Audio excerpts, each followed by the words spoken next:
গাজর, করল্লা, অ্যাক্টিভ থাকতে হবে তো। লেবু,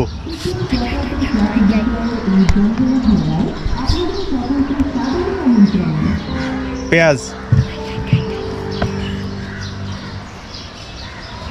শসা,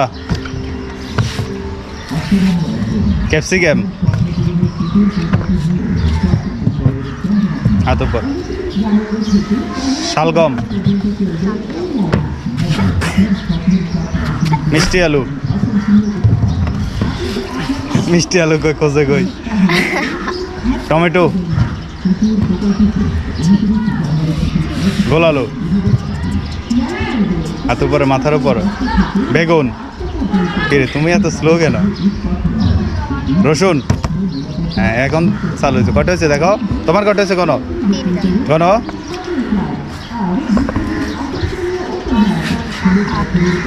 9।